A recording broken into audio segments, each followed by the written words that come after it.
everybody. Welcome back to day 2 of the conference. My name is Queen G. For those who didn't join us yesterday, but I know most of you are back here today. I'd like to start by acknowledging the traditional custodians on the land on which we all meet on today. And I'd like to also pay respects to their ancestors, past, present, and future. And I'd also like to acknowledge that this week is NAADOC week with the theme Healing Country. And this conference is taking place through this week. Somebody is saying that they can't hear me. Can I just get a confirmation of that? Let me see. I can hear you. Okay, so I've got the AV1. Can hear me? Perhaps it's a setting for those who aren't able to hear me. Maybe check your settings. Once again, good morning. Welcome to day 2 of the 5th Annual Refugee Alternatives Conference. Today, we continue the important conversations and discuss under the theme of rebuilding, resilience, and innovation. We look forward to getting your feedback on the sessions you participated in yesterday, and we are giving away another 3 cookbooks that we gave away yesterday. So those feedbacks at the end of the sessions are really, really crucial, and they help to improve the work that the conference does for any future plans. I'd like to invite you to take a few minutes to write in the chat box a few words and impressions of your experience yesterday.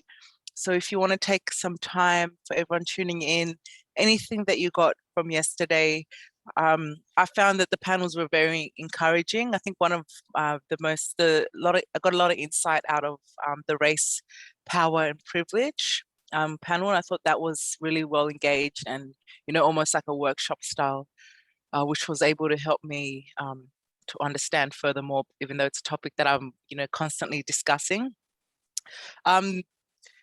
I've already reminded you about the feedback forms, and I'd also like to tell you a little bit more about today's program. So if you just joined us, we've just asked people to come in to the room to write a few reflections on yesterday and what they got. Today's program will start with a panel on re-energizing international responses to opportunities, to displacement, and then you will have the opportunity to go into the parallel sessions, which include a panel looking at the regional refugee issues in Australia and the Asia Pacific, a panel discussing the importance of new allies, partnerships and change in the refugee space, and a panel on community refugee sponsorship programs in Australia and paving the road ahead. For those of you who have registered for the Whitlam Institute Youth Caucus, this is a closed event and people registered beforehand, and you would have got the links, as these links are not on the virtual hub. So once again, if you did register for the Youth Caucus, this is a closed event and you would have got the links. The Youth Caucus is an opportunity to explore how storytelling is a tool that shapes policy. I'd like to now introduce Paul Power and Leanne Smith, and they'll give us a short reflection and outline for what's happening today. So I'll hand it over to you, Paul and Leanne. Great to see you again. Thank you, Queen G. Yeah, good morning, everyone. It's great to be back for day 2. I'm speaking from the lands of the Darawal and Gundungurra people out of southwestern Sydney, and I acknowledge elders past, present and emerging. Yeah, thank all of you for participating in today's proceedings. I suggested yesterday in my opening remarks that the conference speakers would be inspiring and challenging, and I think those who participated yesterday, we all saw that the speakers certainly lived up to this.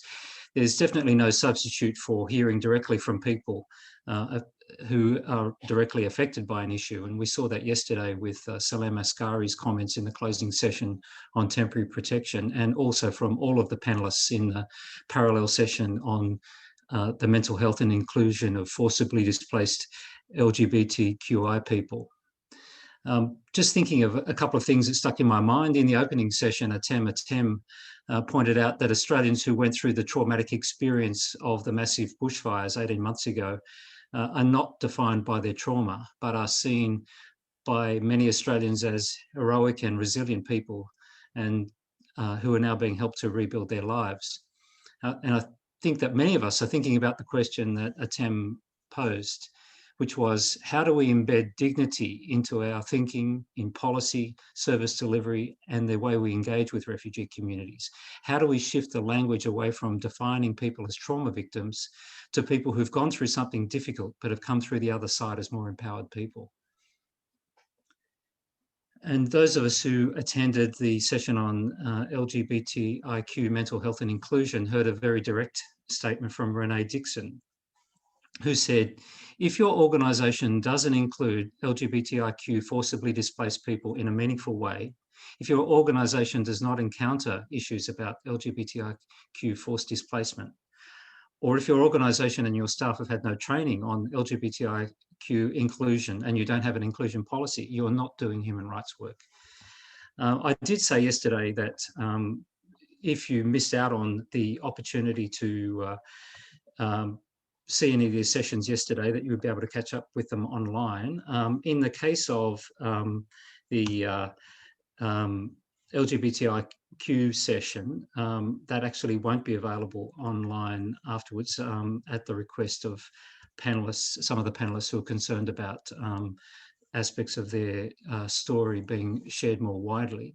But I've just included in the chat box contacts for the 3 organisations that were involved in the session, so that if you're interested in training options or collaboration, you can contact the Forcibly Displaced People Network, the Starts and Asylum Seekers Centre team in Sydney, and the Queer Refuge team based in Melbourne.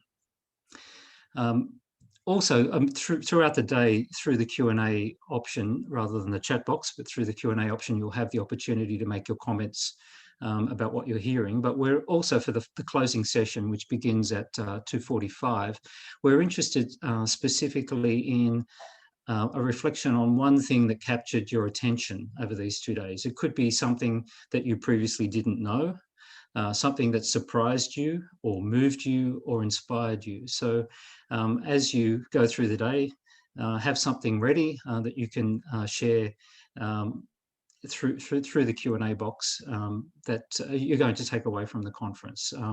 Because of the format, we're not able to give people access to microphones in large numbers, but we're certainly interested in hearing your thoughts, and the Q&A option is the best way to do that.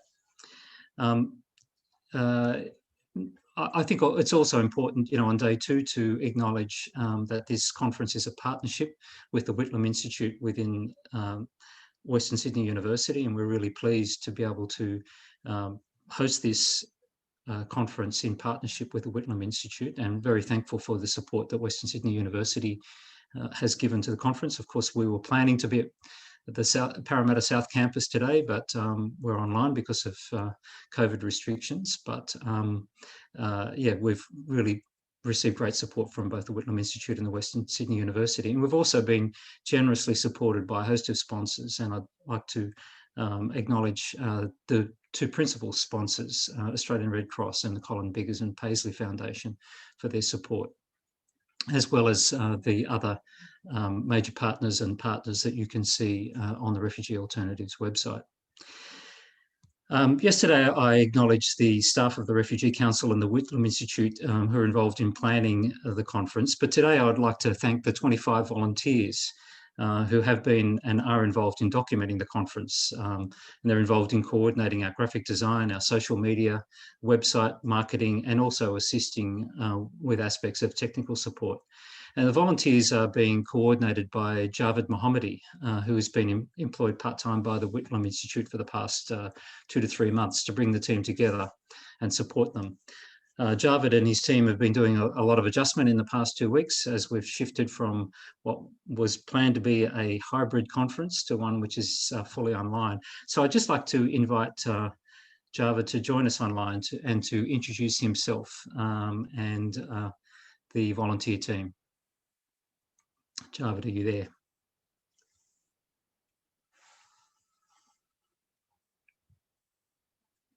Hello, is my voice coming or?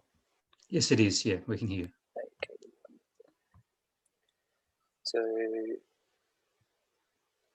During NRAAG week, I would like to acknowledge the traditional custodians of this land and pay my respect to the elders, both past, present, and future, for the memories, the tradition, the culture, and hope of the people. On behalf of volunteers, I would also like to show my gratitude to the distinguished speakers of the conference, especially those from refugee backgrounds and lived experience, for the contribution to the discussion, sharing their harrowing experiences, and having selfless advocacy, passion, and desire to bring a positive change in the lives of persecuted and displaced people and raise awareness in those who they come across with. And a warm welcome for the second day of the conference to all the distinguished guests, delegates, attendees, partner organization, and distinguished sponsors of the conference. As Paul mentioned, I'm Sitarah Mohammadi, and I've been working with the Whitlam Institute within Western Sydney University and Refugee Council of Australia in my capacity as a volunteer coordinator. At Refugee Council and Whitlam Institute, we believe in if you can do something, anything to help, then do it. And that is our motto. And as you can witness, behind every successful organized event, there is an extraordinary team of volunteers. So the 5th Annual Refugee Alternative Conference benefited extensively from the contribution of a group of dedicated and passionate volunteers. We had an excess of more than 3 times than the number of positions we were seeking to fill in. At the end, we had 25 dedicated and passionate volunteers recruited from wide professional backgrounds and all walks of life. And collectively, they contribute in 5 different roles. In terms of IT web assistant, IT technical assistant, documenters, transcribers, conference evaluation, and conference branding team, which included graphic designers and social media assistants. And I attest what Elizabeth Andre, a mentor of mine, said: volunteers do not necessarily have the time, they just have the heart. So being a volunteer is a demanding task. So thank you very much to all the volunteers contributing so much of your time, energy, and efforts to it. And Refugee Alternative Conference volunteers contributed in excess of 250 hours of volunteering and supported the conference and Refugee Council, which is a non-for-profit organization, in savings of thousands of dollars. So I know that volunteers don't ask for reward, but I hope that our sincerest appreciation can be a reward for all of your help. And thank you for your professionalism, timely assistance, and exceptional organizational skills. So I believe we can change the world if we work together, and nothing has been more fulfilling for myself than working side by side with volunteers. So if you believe you can further this cause and would like to volunteer with the Refugee Council of Australia or Whitlam Institute, please visit our website and get in touch directly with me via email or LinkedIn. And that's pretty much from me. Keep it up and we'll surely make the change happen. Thank you. Thank you very much, Javid, and thank you to all the volunteers involved. And back to you, Queen G. Thank you. Leanne, are you going to say a couple of words too? Are you happy for us to move on?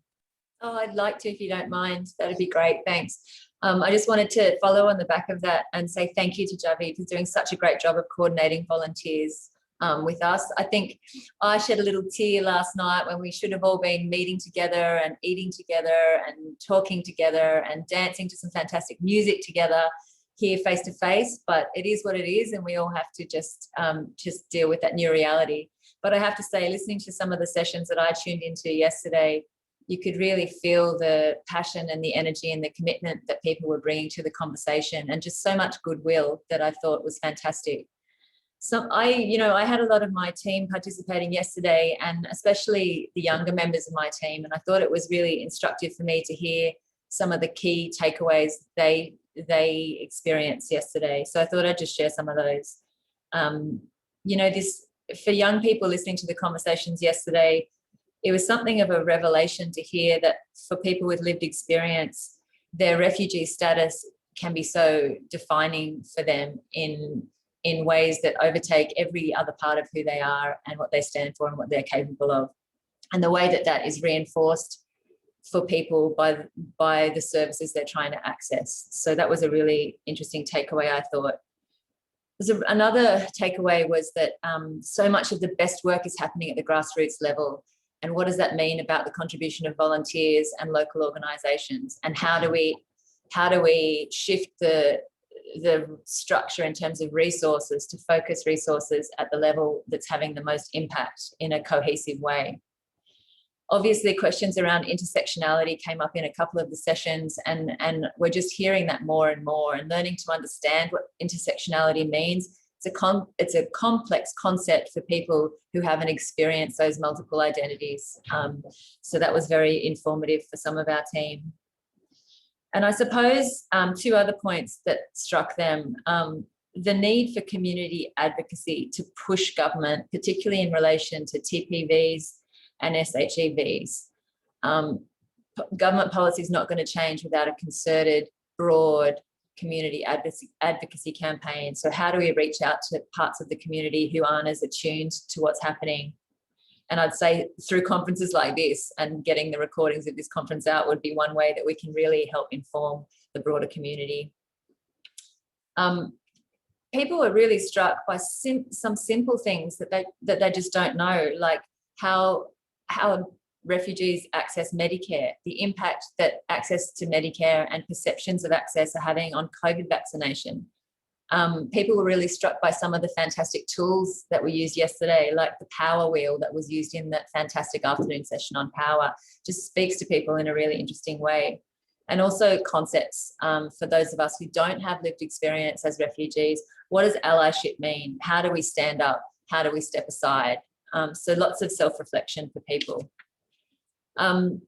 At the Whitlam Institute, we do our policy research around two themes, and I wanted to share them with people participating today in case you're interested in any of these issues or want to get involved in some of the work we do.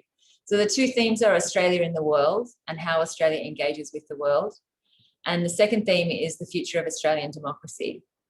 Now, through that second theme, which is all about inclusion, we're really trying to focus on young people and democracy and what traditional democracy feels like to them, what their frustrations are, what the issues are they're concerned about, and how they feel they're being listened to or ignored, and how we can raise up their voices.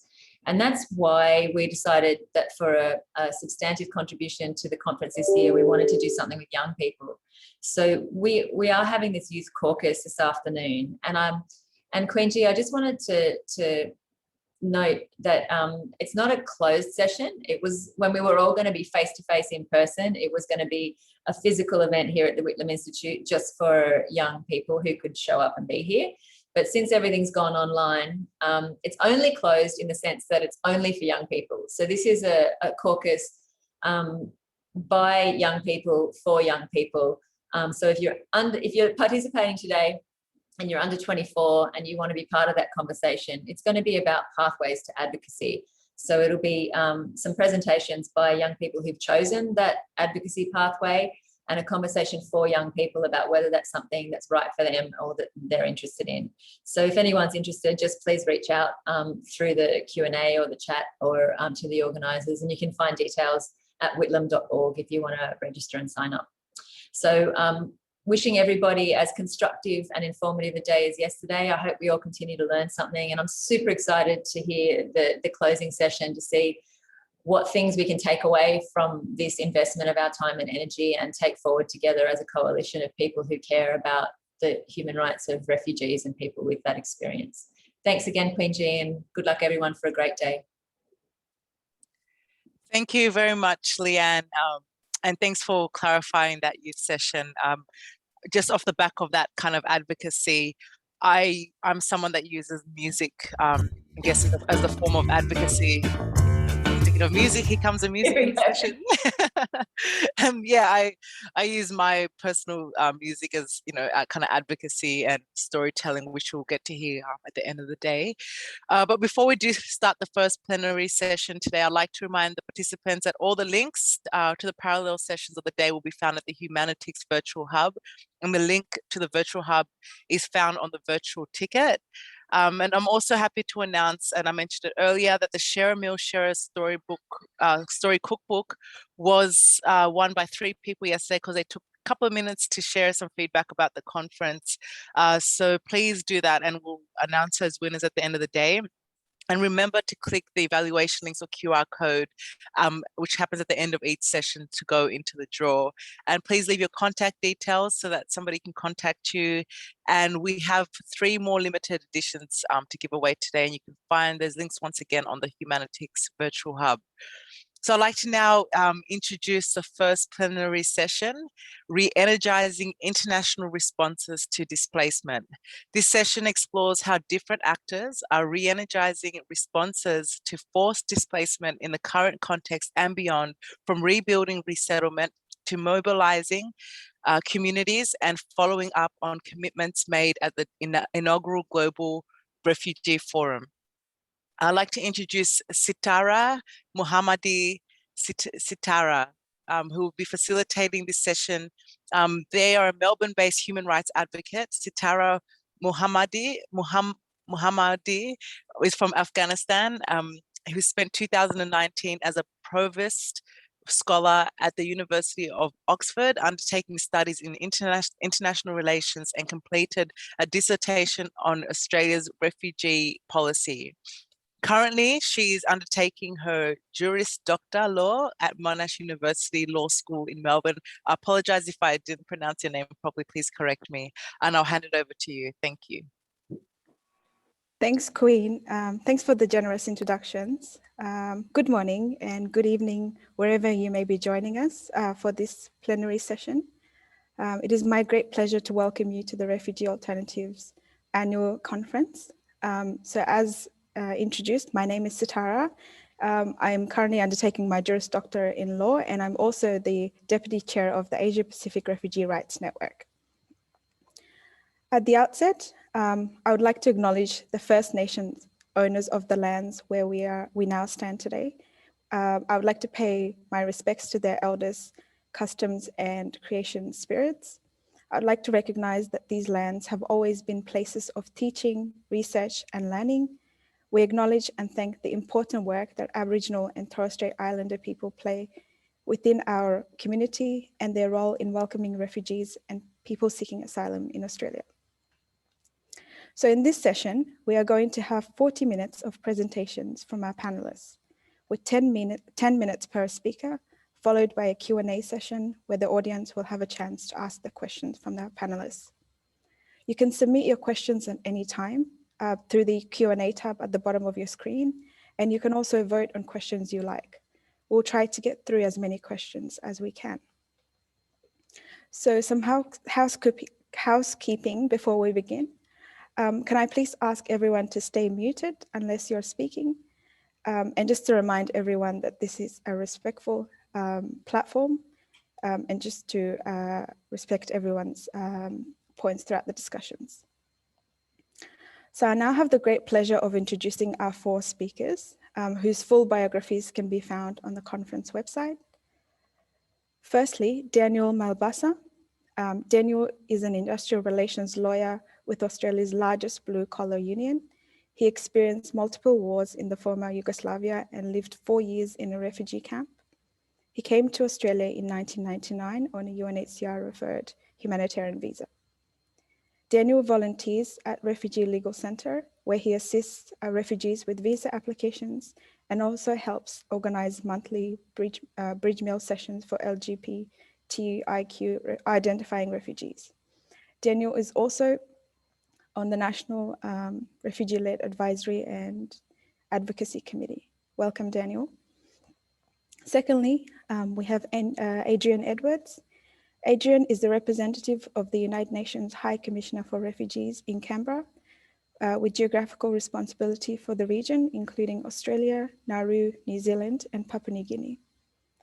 Building on a long history of UNHCR involvement in the region, Adrian's work is to work with governments and other partners to increase understanding and support for refugees, asylum seekers, and stateless persons. Adrian has also been an international spokesperson for UNHCR and led its worldwide news and multiple media operations for over a decade, including at the 2019 Global Refugee Forum and across multiple humanitarian emergencies. Adrian has a background in human rights policy and in journalism in the Asia Pacific. Welcome, Adrian. Next, we have Robert Hakiza. Robert Hakiza is a refugee from Congo, living in Uganda since 2008. He holds a degree in agriculture from the Catholic University of Bukavu in the Congo Republic, and he's the co-founder and executive director of the Young African Refugees for Integral Development, YARD. Robert is also one of the founders of the Refugee-led Organization Network, Africa region representative of the Global Refugee-led Network, and a member of the Resourcing Refugee Leadership Coalition. Lastly, we've got Naomi Steinberg. Naomi joined Hebrew Immigrant Aid Society as a vice president, policy and advocacy in September 2017. Previously, Naomi was the director of Refugee Council USA, a coalition dedicated to refugee protection, welcome, and excellence in the US Refugee Resettlement Program. In this position, she led the overall work of the council, including facilitating partnerships with the Refugee Council of the USA and other non-governmental organizations, as well as fostering strong communications between international, federal, and state partners. Naomi has a BA in Southeast Asia Studies from Cornwall University and a BA in Political Science from Macalester College. So I would like to welcome everybody to this session. And to kick us off, we'll hear from Danijel, who will be speaking on putting displacement challenges into perspective. So.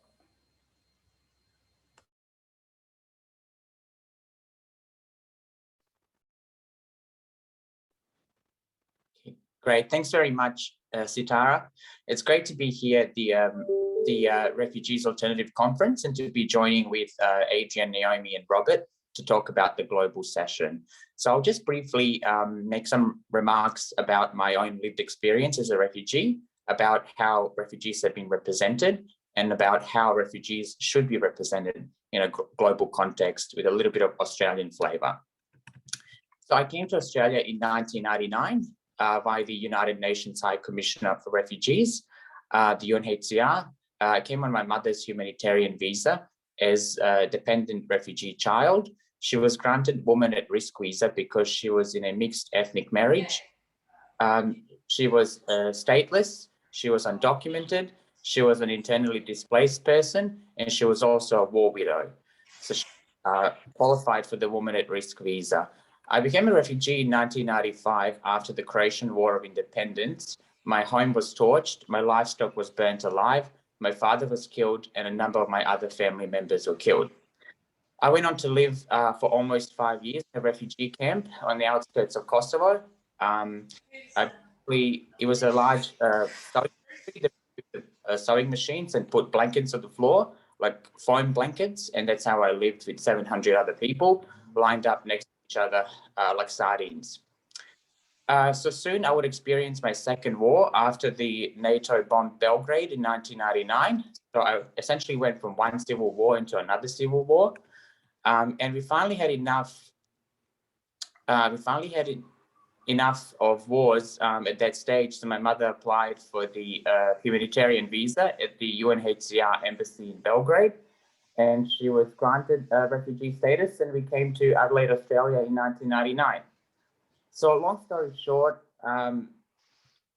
we resettled into this country really well. We've assimilated. I'm an industrial lawyer. My brother runs a business employing young Australian workers, doing tiling and roofing. My other brother works in submarine building, and my sister is an accountant at the South Australian Fair Work Ombudsman.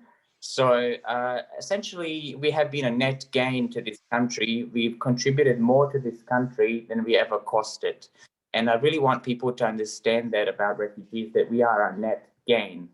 Now, I want to briefly make some remarks about global responses to refugees and how refugees have been represented. We know the Refugee Convention and the laws and protocols pertaining to refugees came to life after the Second World War, when the world saw the treatment of Holocaust survivors. And we said never again that there will be no other mass atrocity such as the Holocaust, and that's how we came. That's how the world came together to devised the Refugees Convention and the Protocol, and Australia has a very proud history in this. We were the country that signed the Refugee Convention on 22nd January 1954, bringing it to life. And people like Australia's Doc Evatt and Jesse Street are also to be noted in their work in this regard. And over the decades since then, the world has managed to resettle refugees and from various conflicts, and that's been a great thing. But it is disappointing to see the way refugees have been perceived and treated in the last decade or so. The political discourse on refugees has shifted from seeing us as people at risk to be seen as a risk or the risk to be avoided. We have been labelled all sorts of labels.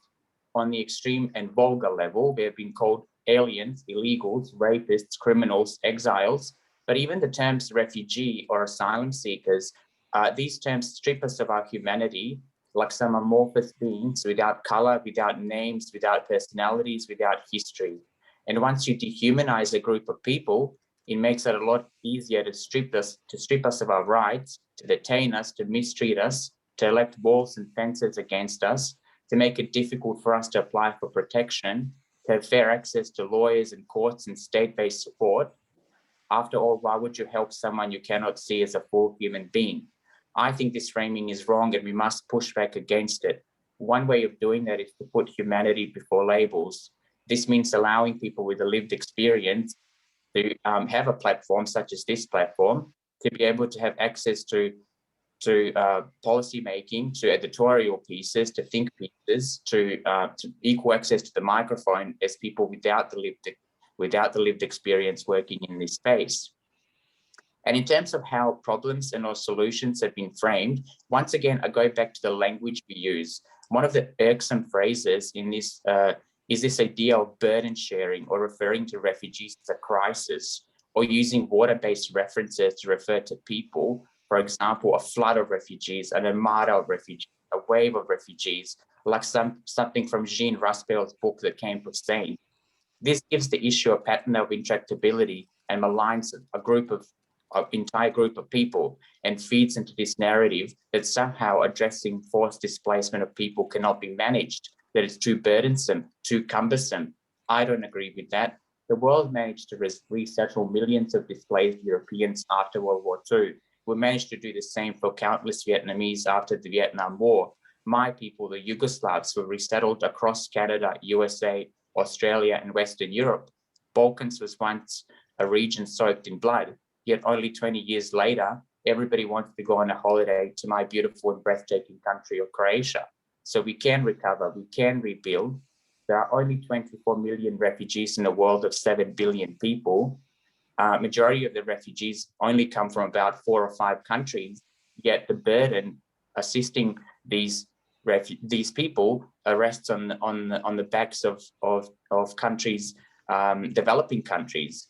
And I think that is something that the world needs to seriously look at. So I think history has shown that we can be more humane and we can do better. We just need to move away from characterizing refugees as a burden.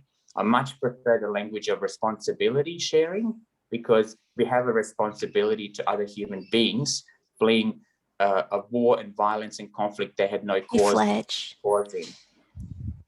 And we also need to look at why the people flee in the first place. What are the cause factors? How do we address the underlying problems? And how do we offer permanent, durable solutions to people born into refugeehood in places like Kakuma, Zatari, Jenin, and other refugee camps? This is a global issue and it requires a global solution. Isolation and choosing to remove ourselves from international treaties and norms, choosing to erect walls and fences and tow back boats, this is not part of the solution. What refugees need is certainty, stability, permanent and durable solution, not band-aid measures. And we, the refugees, can choose in how we respond to the trauma that was meted out to us through our lived experience.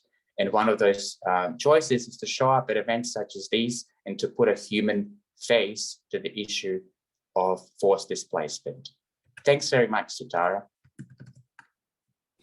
Thanks, Daniel, for your fantastic presentation and for your frank thoughts and remarks and sharing your story. I completely resonate with your thoughts at the beginning. My family were similar. We were resettled here through the UNHCR program and have since been contributing to the community and to the wider Australian society in many aspects. So thank you for your remarks. We'll next hear from Adrian, who will share his thoughts on the responses to current global refugee context. Thank you. Thank you very much, Sitarah, and how great to hear there from Daniel.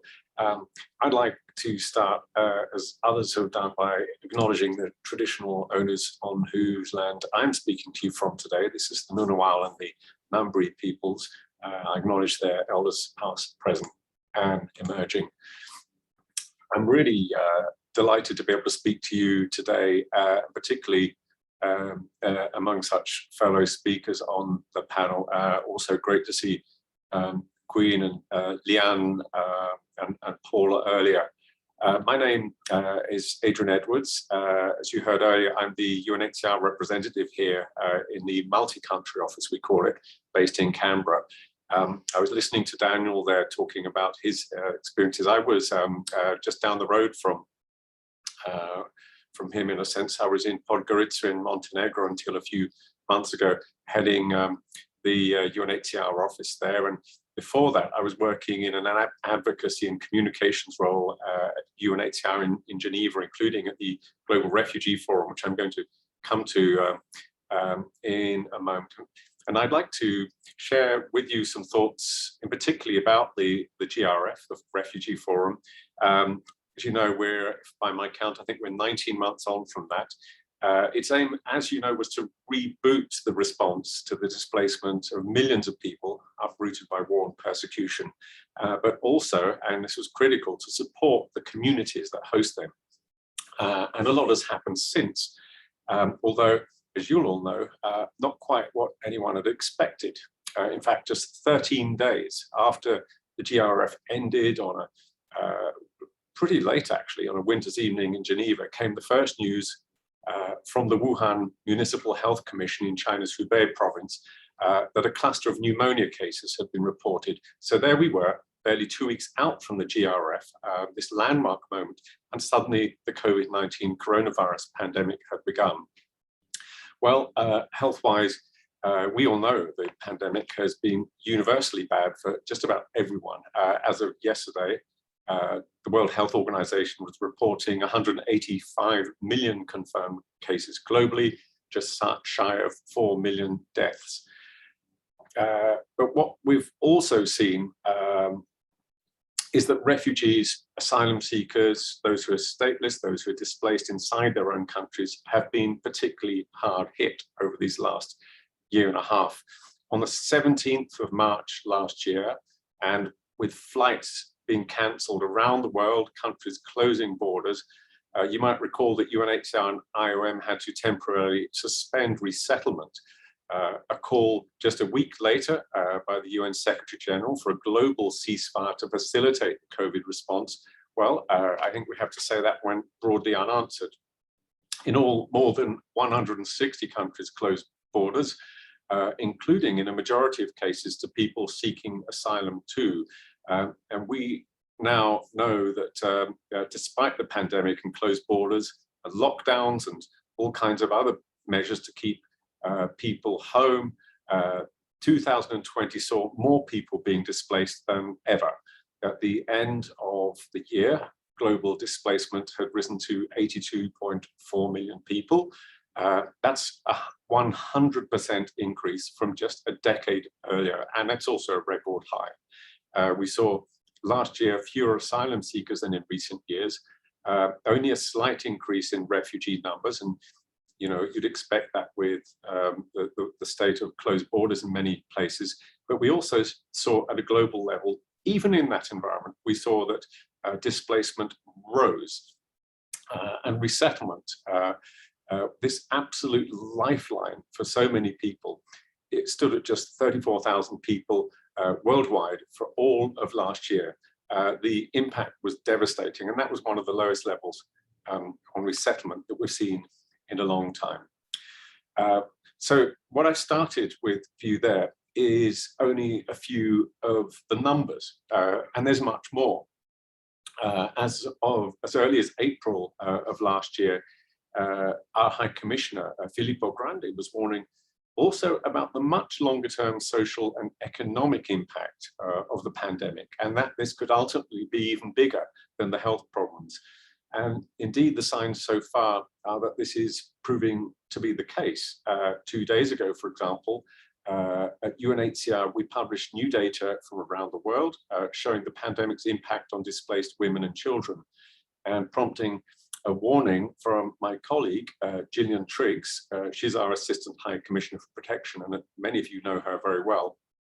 She warned that COVID had rolled back years of incremental gender equality and child protection gains well into the future. And the impact has also been seen in many other areas too. Displaced people losing jobs, income, children unable to get schooling, widespread poverty, families cutting back on meals. We've also seen domestic violence, mental health problems, increases in child marriage, increased reports of discrimination and scapegoating, and so on. So where has this all left the Global Compact and the outcomes of the Global Refugee Forum, the 1,400 pledges that were made at the event, the buzz, that whole of society approach, and the diversity of the 3,000 or so participants at what was the biggest refugee gathering at the time that we know of. And what are we doing to sustain this momentum? Well, first of all, I just wanted to say a few words on the big picture, and then I'll get to some of the detail. The pandemic has done a lot of damage, but at global level, it's also revealed, I think, a shared vulnerability, our interconnectedness, and the absolute need for collective action. And that same, those same values, if you like, could be said in relation to the climate crisis, about the needs of the world's displaced. The 82.4 million number I mentioned earlier, it's roughly the same size as the population of Germany. These are global issues, not ones that can confine themselves locally, even for those who might wish not to know. And in this context, we and many of you and countless individuals have been doing through this crisis in our work around the world. My sense is really that the Global Compact is becoming not less relevant, but more relevant than ever. If you look first of all at some of the countries and regions globally where the biggest displaced populations are, and those are mainly, as you know, the Middle East, the Great Lakes region and East Africa, the Venezuela situation, Afghanistan and Bangladesh, Myanmar situations. Elements of the new comprehensive response model have been helping refugees to find work, to go to school, to open bank accounts, obtain healthcare, and in some cases find solutions that allow them to go home or build a future in new countries. Now, much of that has started before the GRF, but we have seen that happening. And we've also seen it's been benefiting host communities as well. Refugee inclusion has become more and more central to local and national service provision and development plans. And then if you look at the dynamism and the innovation, because I think this is worth remembering about the GRF, particularly if you were there, you'll recall this. We had a real sense of hope and action happening in a world where we're far more used to, I think, at the present time, seeing much more in the way of paralysis and the politics of fear and so on. I think it was incredibly important on that front, and partly because what was happening at the forum was something more organic than planned. And I think that has left a really good example for us all. The GRF saw 350 different best practice examples being shared. At least a quarter of the pledges received were joint contributions between governments, civil society, the private sector and others, made in the spirit of partnership that's inherent in the compact. 1/3 of the pledges came from countries in the global south. These are countries, many of them with large refugee populations. Some crucially important ones also came from here in Australia. At the local level, the Community Refugee Sponsorship and Settlement Services International pledge on establishment of a community sponsorship sponsorship scheme, for example. Pledges to do with improved understanding of LGBTQ and asylum claims, on employing skilled refugee technologists, work. I'm starting to single stuff out now, and I shouldn't because there's so many people doing great stuff, but at the Caldor Center and the Forced Migration Research Network, work in the areas of solutions and support to refugee scholars, or monitoring Global Compact's commitments to age, gender and diversity, and so on. There was plenty more. Pledges, you'll recall, on education, on livelihoods, green energy, conservation, legal aid, policies on detention, a really long and amazing list. Among these things, the Global Refugee Sponsorship Initiative managed to secure commitments, including at ministerial level, from 6 countries to support development of community sponsorship. But the GRF, of course, was a starting point, not an end point. And success does remain to be determined. And it will be determined by implementation of the pledges announced and the continuation and replication of good practices shared. And I have to highlight here that refugee inclusion, involvement and leadership, it's absolutely critical to success. This is a collective effort. It will require everyone's cooperation, engagement, all our advocacy and energy. And it's all our hope that the high-level meeting, which, as you may know, is planned for December, this is a major stock-taking exercise, the first one under the Global Compact. We hope that it'll show not only progress, but will help ensure that the positive momentum that was started is sustained, strengthened, further energized, and including, we hope, into the eventual post-pandemic world. I will stop there and hand back to you, Sitarah, but thank you very much for this opportunity to speak. Thank you, Adrian, for sharing your insights on the current issues as well as current global context. Thank you. We'll now hear from Robert, who I must appreciate is joining us at 3:30 in the morning. Robert Hakiza, who will share his perspective on how communities are mobilizing funding for refugee-led organizations, possibilities from the GRF. So Robert. Thank you. Thank you so much, Sitarah. Thanks a lot for your introduction, and I thank too much for the organizers of this great event. It's really my pleasure to be part of it. As we said, it's really very late my time here, 3:40 a.m. But I'm happy because this is really very important. So as I was introduced, my name is Robert Hakiza. I'm originally from the Democratic Republic of Congo, living in Uganda. So 13 years back, I was forced to flee my country and my family, and we made our way to Uganda, and especially in Kampala, here where I am right now. So once in Kampala, I found already, a very great, a very big refugee community, actually, that helped me to integrate. And then when I was moving around, I realized, and also looking at the suffering of so many refugees that decided to stay in urban areas, I realized that,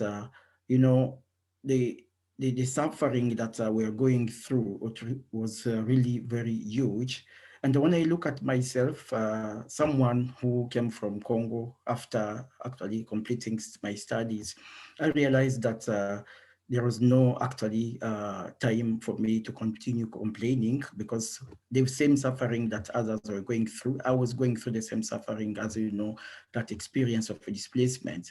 So directly all the suffering that we had turned into energy, and then we started looking at the possibility and also the direction of supporting people.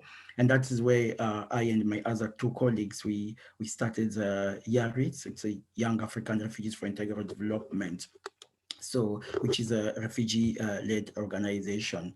So the mission of YARID is to empower refugees, asylum seekers, and internally displaced persons to overcome the burdens of deprivation and vulnerability, to become healthy, educated, self-sustaining, and contributing members of society. So while Uganda has set up many progressive programs for refugees to become self-reliant, these are primarily set in rural refugee settlements and fail to meet the needs of the increasing number of refugees that have spent their entire life living in urban areas. As refugees leave their countries, adjusting to a new country, often in a new language, can be very difficult. In addition, people have often lost their farms, their shops, or any other work that had been their livelihood for many years. Women who did not work before often find themselves without their husbands and having to work for the first time. Youth have often missed school and fallen behind. So Yarid offers a variety of programming to address some of these needs, including computer and social media classes, vocational skills training for women's empowerment, English classes, soccer training, and business development. I can also say that I am also a founding member of the Global Refugee-led network, GRN. So that started actually in 2018 when we had the very first ever global summit of refugees in Geneva. So this historic event brought together 72 refugee representatives from 27 refugee hosting countries who came together from all over the globe for the first time to discuss, plan, and organize on the subjects of refugee self-representation. So it was convened and organized by a representative of 8 refugee-led network. The support was provided by 2 non-government organizations, NGOs, Independent Diplomat, and the Refugee Council of Australia. So the summit recognized that the inclusion of refugees in policy and decision-making is important in acknowledging and facilitating refugee agency and self-determination. So with personal experience in a situation of displacement, refugees are well placed to offer practical and sustainable solutions.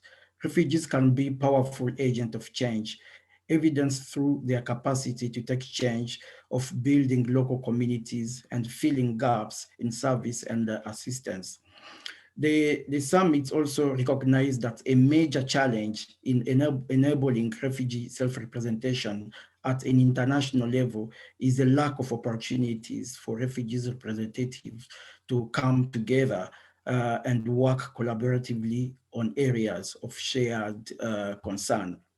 So one of the key recommendations coming out of this global summit was for an inclusive international platform for refugees' participation and self-representation to be established, made up of representative network of refugee community organizations, initiative and change makers from around the world.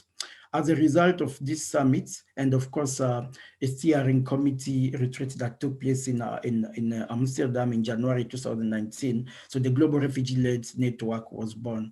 So the whole pursuit of meaningful participation is the fundamental pillar of and the principle of the GRN. Now, let me a little bit talk about the positive changes that have happened over the past 18 months or in recent years. So as you know, there is a growing movement for refugee participation now. So the global policy framework for responding to large refugee crisis, and as articulated in the Comprehensive Refugee Response Framework and the Global Compact on Refugees, clearly emphasizes the importance of refugees' participation and support for the contribution of local civil society in the refugee response. So the Global Compact of Refugees notes their importance role in assessing community strength and needs, ensuring inclusive planning and implementing programs. So on participation of refugees, the Global Compact on Refugee further explained that responses are most effective when they actively and meaningfully engage those they are intended to protect and assist.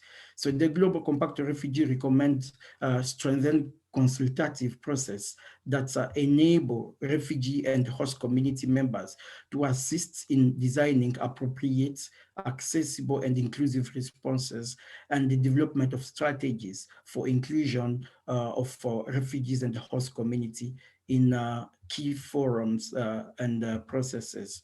So recently, at the Global Refugee Forum that took place in Geneva, international governance actors have made renewed commitments for direct inclusion of displaced into decision-making that impact their lives and livelihood opportunities in exile, as well as to include the displaced more systematically into global conversations on how to achieve durable solutions to end refugeehood. To which the GRN has created an electronic platform through which refugee governance stakeholders, scholars, and the humanitarian actors can formally pledge to support the meaningful participation of refugees and host communities in decisions that affect their lives. Though there is a progress, but I can say there is still a gap, also gaps in ability of refugees to actively participate in the refugee response. Despite the big role they are playing as first responders of humanitarian assistance, we have seen, for instance, the role of the RLOs that RLOs played during the COVID-19 pandemic. So the work of RLOs to respond to COVID-19 has attracted the attention of many actors, not only at local level, but also at international level. We have seen many of them organizing events to showcase refugee contribution to COVID-19, while others sent direct calls to donors for their support. At the international level, refugees mobilized themselves. So the Global Refugee Network, for instance, held an event which called for greater support for responses by refugees for refugees during the pandemic. And there are growing voices to support. So the Refugee Studying Center, as you know, some of you also organize a number of events to support, also to showcase some of the work that refugee-led organizations have been doing during the pandemic. So it features panel of individuals whose work is shaping how we understand and support refugee-led response during the crisis. And some of you also must have seen some of the reports that was submitted, for instance, by the Honorable Bob Rai, Special Envoy of Prime Minister of Canada on humanitarian and refugee issues, recognizing the contribution of refugees organization during the COVID-19 pandemic. So recently, a coalition of 13 organizations organized refugee-led campaign, among them refugee-led organizations, so calling donors to support direct refugee-led organization. So the campaign raised up to nearly 70,000 USD and at the end of the campaign. The very recent initiative is Resourcing Refugee Leadership Initiative. So a coalition of the most established 5 refugee-led organizations based in Uganda, Indonesia, Colombia, Egypt, and Lebanon, under the support of Asylum Access. So the coalition has just won 10 million USD to fund refugee-led organization from Larsen Lam Foundation. Now, to finish, let me now talk about a bit what are the avenues of revigorating international response to refugee displacement. I think when you look at the current refugee situation, so there is really a strong need of paradigm shift. So moving from emergency kind of support to more sustainable solutions. As you know, more and more refugees are now in a protracted situation. Yet, when you look at the kind of support they are still getting in so many countries up to now, it's like they are in emergency every day. Yet, when you look at the refugees themselves, they want really to move on with their life. Parents want to see their children going to school. There is a need for more opportunities for people, refugees, to work, to earn an income so that they can continue and move on with their life.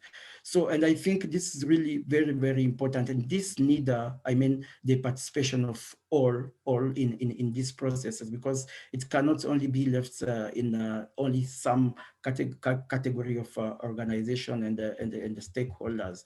And this also, I would like also to call for, again, for the inclusion of refugees in discussion where decisions are being made about their life. And I think looking at the very good example that I've spoken about, you can see that when you involve refugees in the decisions that affect their life, it actually gives them power, and in the way that they can be able to be empowered and also do things that can support themselves and also the local population. But also there is still a very strong need for funding refugee initiative so that they can continue, doing the great work that they have shown that they are doing, and so that they can continue supporting their fellow refugees and the entire community. So let me stop from here, and I thank you so much for this opportunity.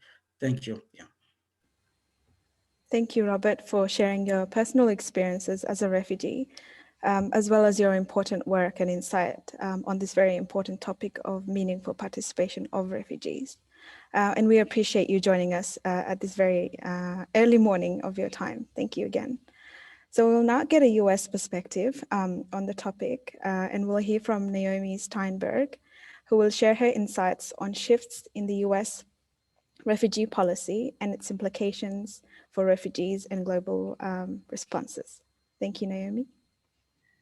Hi, thank you so much. And I can't believe that people are joining this at 3 o'clock in the morning. I mean, that's deeply impressive. I'm so honored to be here with all of you this evening, and thank you to Refugee Council of Australia for including me and for including my organization, HIAS. I'm really pleased to be here with all of you, and I'm looking forward to the time when we can be in person together again. Although honestly, at this point, I'd be happy to get on a plane and go anywhere. But genuinely, I'd really love to be with all of you in person the next time. I have really fond memories of my trip to Australia several years ago, and all the Refugee Council of Australia showed me then. So I'm really pleased to be here with you this evening. As was said earlier, I'm at HIAS. I am the Vice President for Policy and Advocacy. And I just want to give you a little bit of context about the organization for which I work so you understand what it is that I'm doing here. We were formally founded as the Hebrew Immigrant Aid Society well over 140 years ago. We have evolved significantly since our establishment. At that time, we were helping Jews who were fleeing from pogroms, and then we helped Jews fleeing from the horrors of World War II Europe, and then the former Soviet Union, and then Egypt and Iran and Cuba, the list goes on. But as refugee crises changed, so did our work. We are now an international Jewish humanitarian organization that provides vital services for refugees and asylum seekers, regardless of faith, in 16 countries. We advocate for the rights of all forcibly displaced people to rebuild their lives and seek to create a world in which they find safety, welcome, and opportunity. As was just said, I'm here to talk a little bit about some of the major shifts in US refugee policy of late and what implications they might have on a wider scale, on a global scale. I first want to start by saying that HIAS is a nonpartisan organization.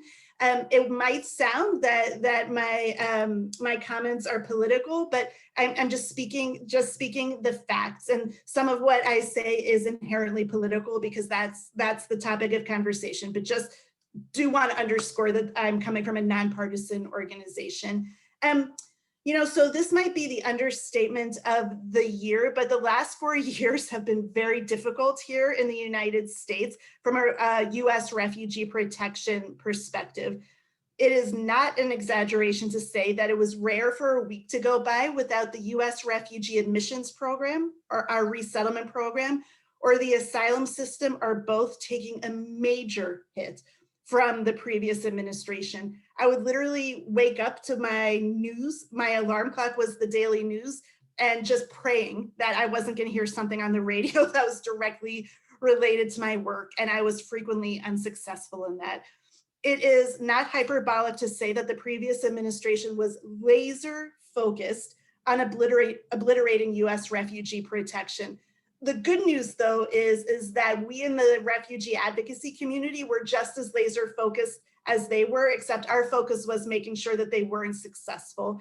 So, and that has a lot to do with the advocacy that we did. If you ever had questions if advocacy works, you can look to some of the work that we've done with our colleague organizations and see that advocacy really can make a difference. Not just HIAS, but it really was a wide and diverse coalition of organizations that came together to fight for refugee and asylum and broader immigration protections, because all of them were on the line. And the good news is we all survived. We are now, as a community, in rebuilding mode, and the road in front of us is long, to be sure, but there is a path forward. There is a light at the end of the tunnel for the first time in what feels like forever. And so we are really excited about that. Now, in terms of the changes that we've seen, it's been a fast and furious couple of months since President Biden took office. Even when he was on the campaign trail, he made it very clear that he wanted to rebuild the US refugee admissions program and restore a semblance of humanity to the US asylum system. And as an advocacy community, one of our top priorities became to not let our grassroots constituents and to not let ourselves become complacent when President Biden took office, because we can't assume that all of our priorities will be his priorities, that he would follow through on his campaign promises. He has multiple priorities, namely fighting a global pandemic and a tanking economy. And politics around immigration are still really difficult here in the United States. Nobody waved a magic wand and said everything is fixed. And so it's been really important that we keep the pressure on, and this is certainly not the time to relax. So the onus really is on us to hold the administration accountable to the promises that they've made and not let them fold to political pressures. And some of that we've been successful with, some of it we still have a lot of work to do. There is no denying the fact that the Biden administration has made some very positive, sweeping changes, both with the resettlement program and with the asylum program. Some key examples. President Biden raised the presidential determination, which is our US jargon for the maximum number of resettled refugees who can be admitted in any year, from 15,000. That was the target that President Trump left us with. And it was raised to 62,500 for this fiscal year. And for us, that ends on September 30th.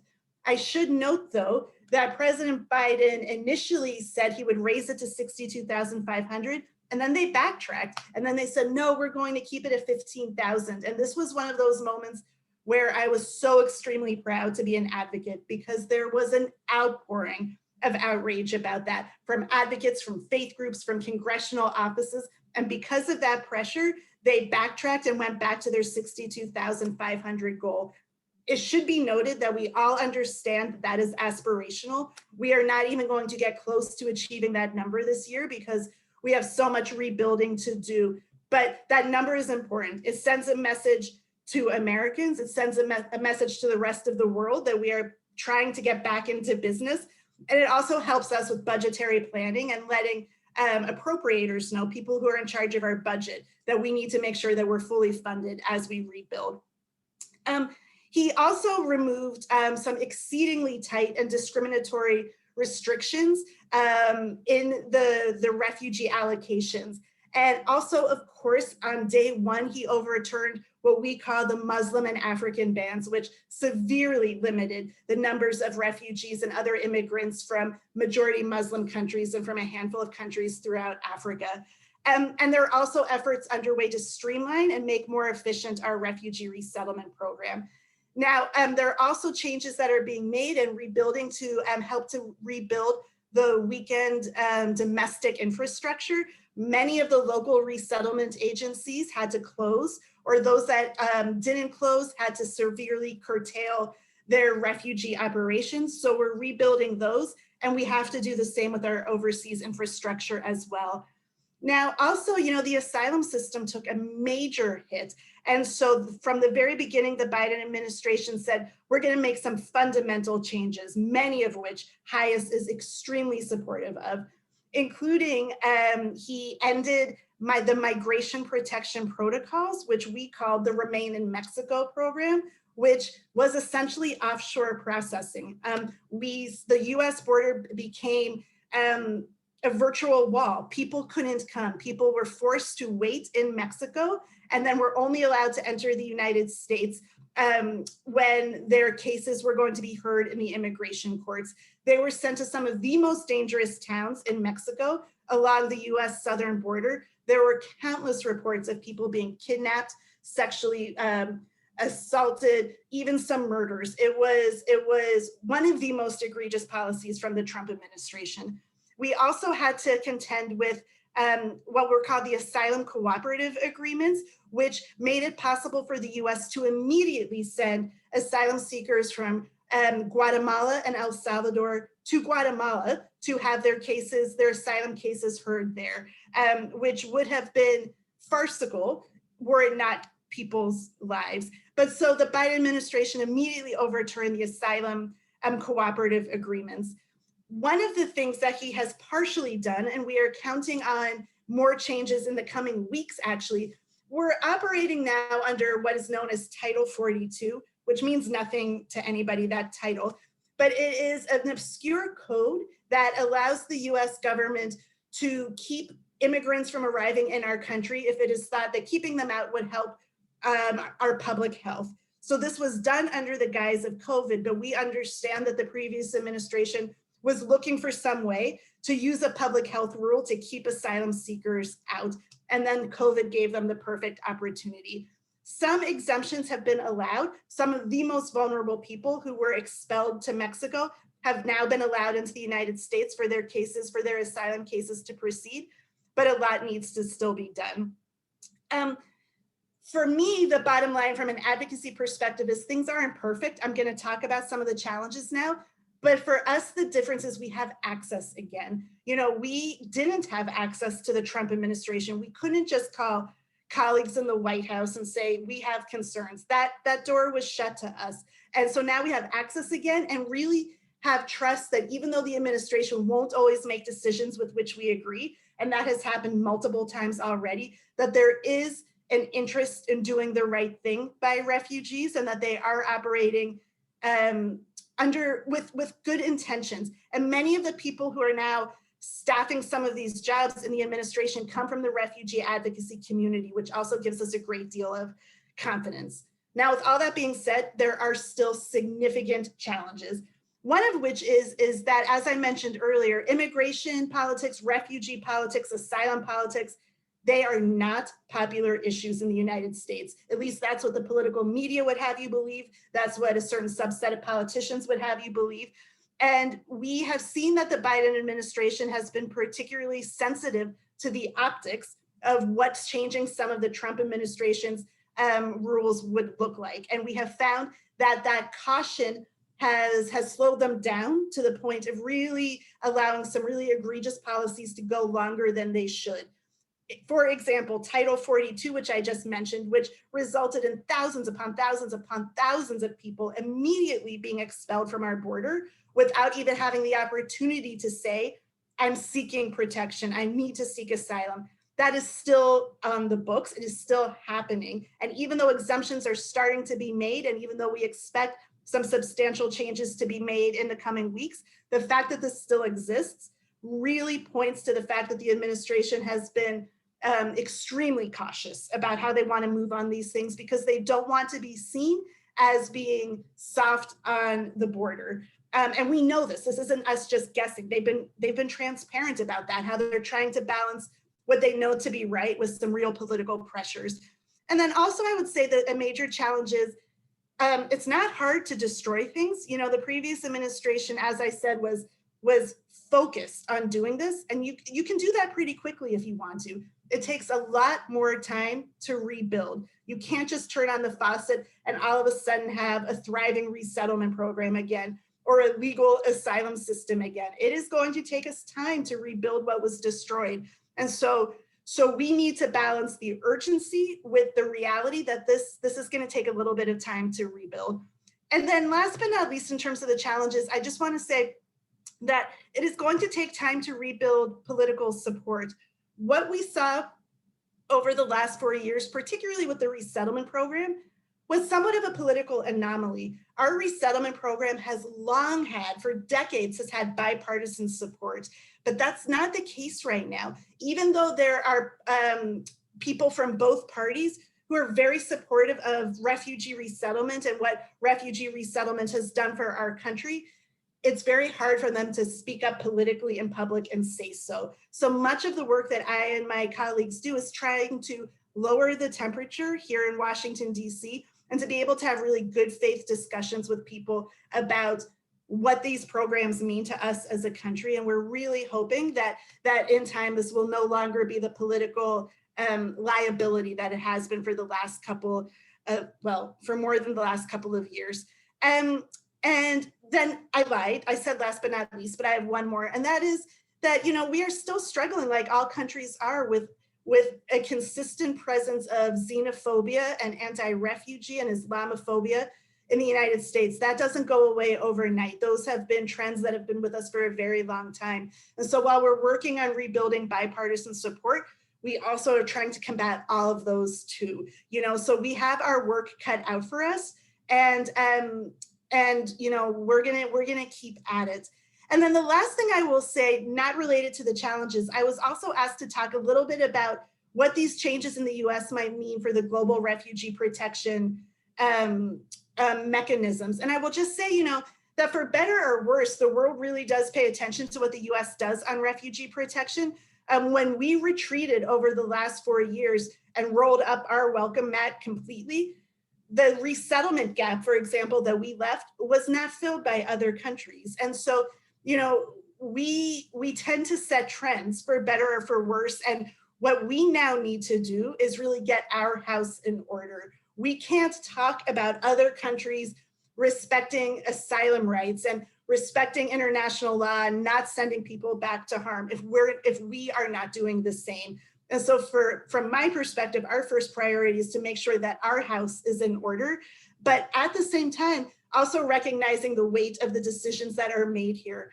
For example, we know that just several months ago, when President Biden announced that our target for this year for refugee admittance would be 62,500, we know that the foreign minister in Bangladesh said publicly to the press, paying attention to that number, we are starting to hope that maybe some Rohingya refugees from Bangladesh will be included in that. And that was just such a direct correlation of the power of our president's words and what some of those implications can be. So I will end there, and I thank all of you again for the opportunity, and I look forward to the Q&A. Thank you, Naomi, for sharing your insightful contributions. And we also look forward to seeing you here in person very soon. Thank you. So I'll now turn to the questions. We'll have a 40-minute Q&A sessions, and I'll begin by asking some of my questions, and then I'll turn to the Q&A session. The questions asked by the audience. I'll begin by asking Daniel, if I may. The issue of refugees and asylum seekers is clearly a humanitarian issue. However, this has highly been politicized around the world, and indeed here in Australia, including by both major parties. So I'm interested to know what can and should be done to change this narrative.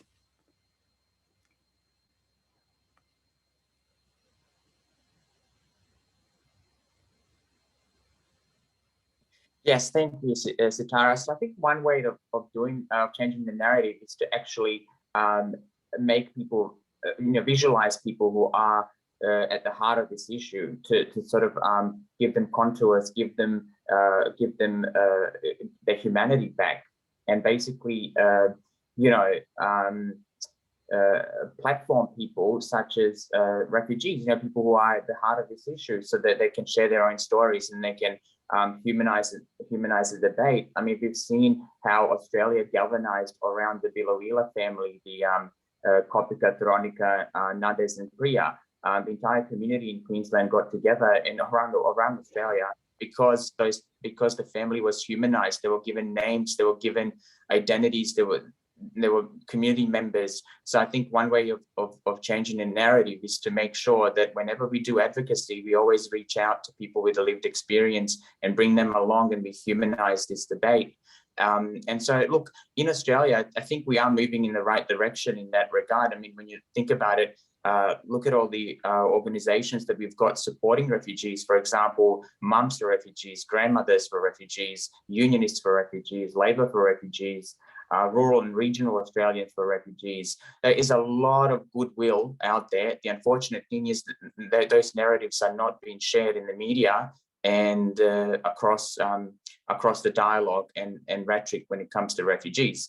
But I do think that there is a lot of goodwill there that sort of needs to be explored and platformed further. So yeah, that's what I'd say. Thank you, Daniel. I'll now turn to Adrian, and I would like to ask, given your geographical responsibility for the region, including here in Australia, Nauru and Papua New Guinea, how do you think solutions can be reinvigorated for those who have been subject to Australia's offshore processing policy and who are left in limbo after 8 years? Thank you, Sitarah. You know, we're 2 decades on from Tampa, and then if you think of the politics that preceded what we have happening in Australia today, I mean, that's been going on for a long time.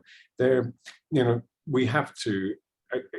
The biggest concern, I think, for all of us, and certainly myself, when we wake up every day and we come to our offices and we do our work, and we send off emails and so on.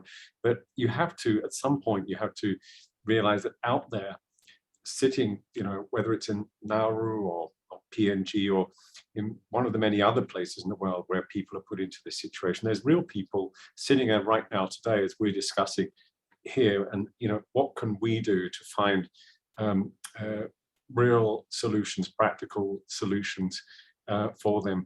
I don't think there is a simple answer because the answer won't be simple until the political issues around it are resolved. And that I think is you know, one of the biggest concerns that we have with, you know, certainly with a situation like this. At UNHCR, we and others continue to work every day to see whether we can identify solutions and find them for situations like this. But I think if I can come back to the bigger question, which was touched on just now, you know, how do we move forward in this environment where there's so much politics, if you like, that sort of determines the fate of people and what's happening with refugee policies internationally and attitudes towards foreigners, to immigration, to migrants, and so on.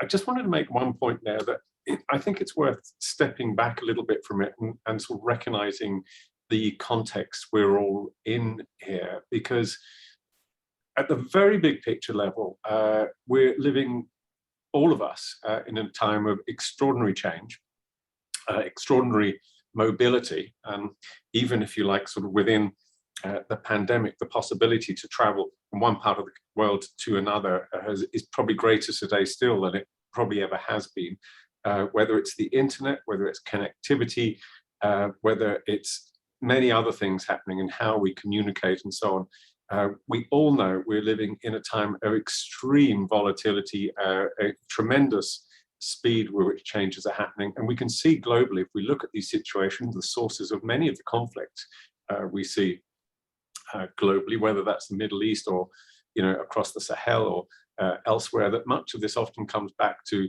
this stress in society between those who are fearful of the change and moving forward, and those who want to retain the old. So why I say that and why I think it might be relevant here is, you know, I think part of what we have to do while we push on with the work of trying to make things happen, to implement the pledges of the GRF, the Global Compact, to get refugees more involved, to get societies working together and to humanize, because you know, that is an incredibly important part of it.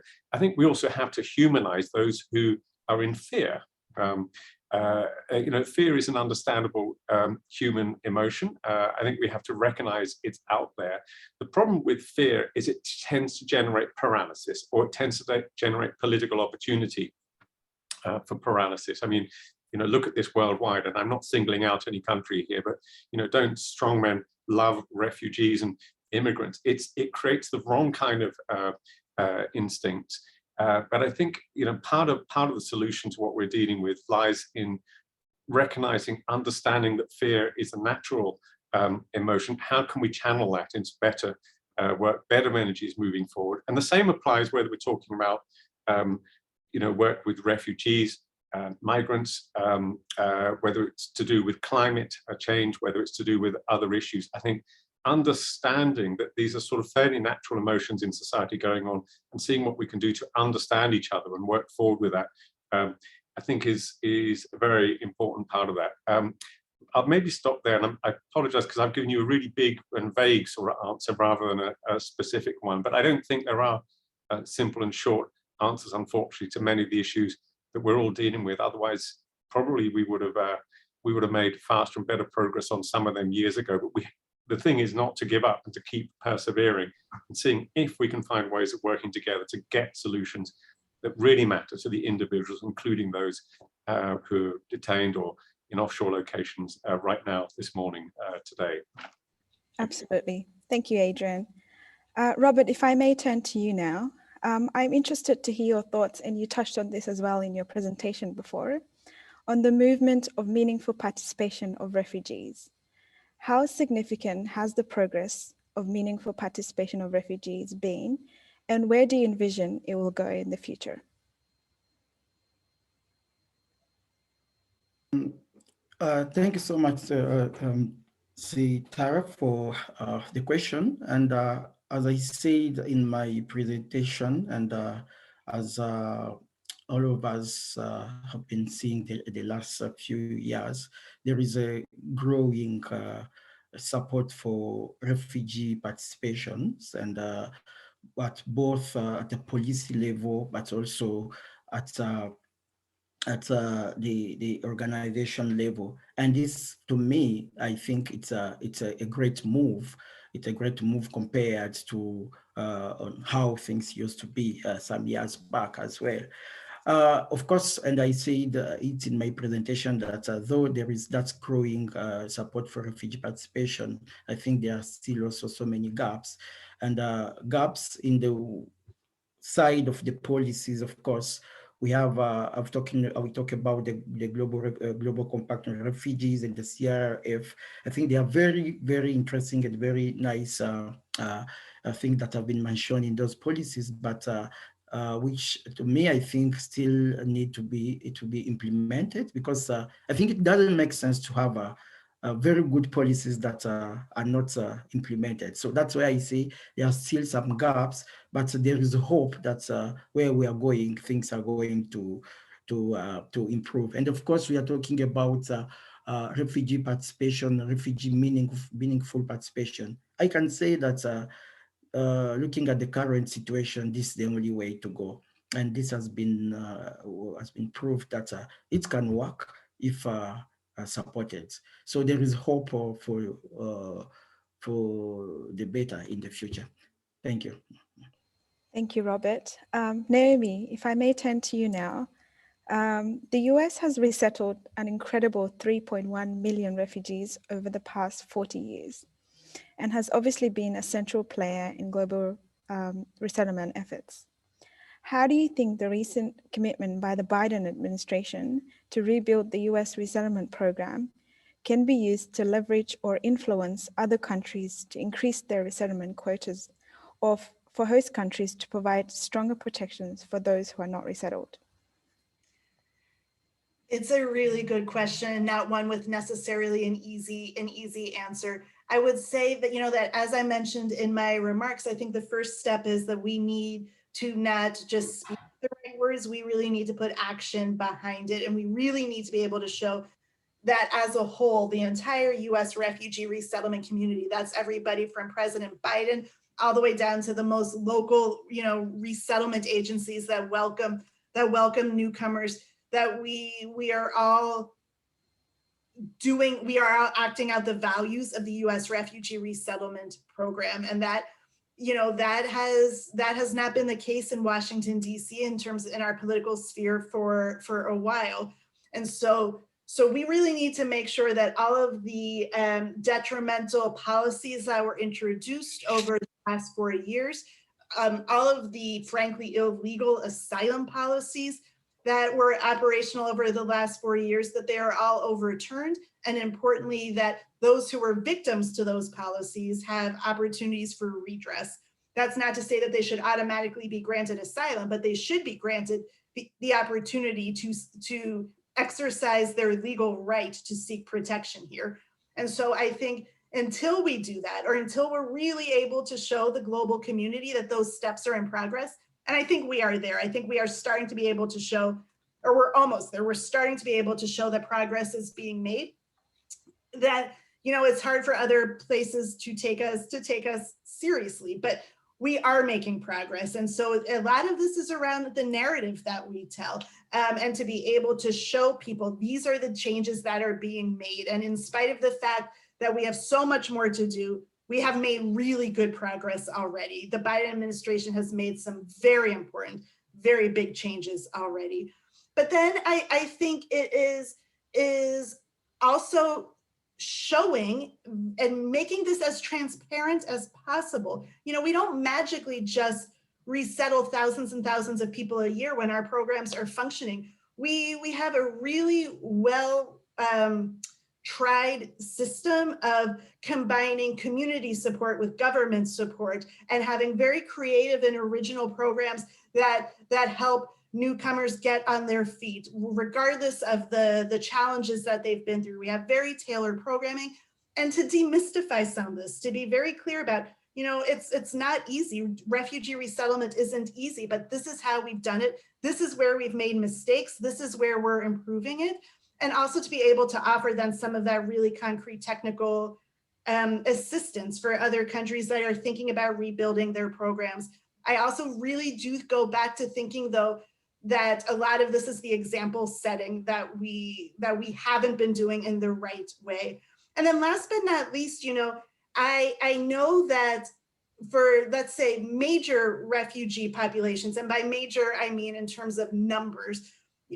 So for example, Syrians and Rohingya and, Somalis, the list goes on, that it's not up to any one country to do all of that resettlement on their own. That's an impossibility, right?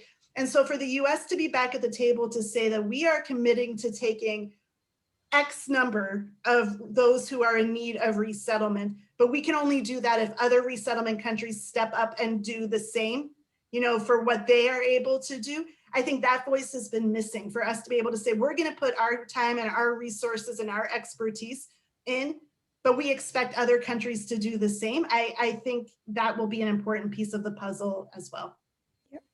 Thank you, Naomi. And if I may, I would like to ask a question on behalf of Paul Power, the CEO of Refugee Council, on your thoughts of what US organizations think about the resettlement of up to 1,250 refugees from Nauru and Manus Island. Is it widely known in the US? And what do people think about this? I would say that it is not widely known in the US. In the resettlement community, it is, but that this is not something that has made the news. If you were to ask, and even if you were to ask people who are very supportive of resettlement in this country, if they knew that this was happening, I am very confident saying that they would say, no, they're not aware of it. And in terms of what, other organizations that do work like HIAS does in the US, I think that we would say that this is a complicated situation, that we would say, we want to welcome refugees who need to be resettled, and that is an important thing to do. But, to be honest, I think it was very concerning that there was a need to resettle individuals who had been held offshore the way that these individuals had for so long. Because, we know how good the Australian system is in terms of once refugees and, asylum seekers are able to arrive in Australia. And so it was concerning that system was put in place that required the United States to welcome those individuals. But as I said, we did our own version of this for the last several years with the Remain in Mexico program. While it wasn't technically offshore, we were essentially shipping people to wait in very precarious situations in northern Mexico. And so some in the United States took the wrong, perhaps we're following what was happening in your part of the world and took some of the wrong lessons from that. But yeah, in summation, I don't think that most people are aware that we've welcomed some refugees from Nauru. Thanks. Yeah. Thanks, Naomi. Adrian, I would like to come back to you, and I would like to ask you, given that you're recently appointed to the position you currently are, what key challenges do you see in this role, and how do you plan to overcome the challenges? Thank you, Sitarah, for that. Yes, where to start? I think. All right. Well, look, I think we touch a little bit on the key challenges. If we're looking at the sort of environment here in Australia, in this region, we mentioned a little bit earlier on the offshore situation. And I see in some of the questions too, people are talking about what's going to be the effect of these new policies that have been announced in the UK. There's a similar externalization that's happening there, that's happening in Denmark and other places. I mean, these are really, I think, worrying developments because they represent a weakening of the global protection regime.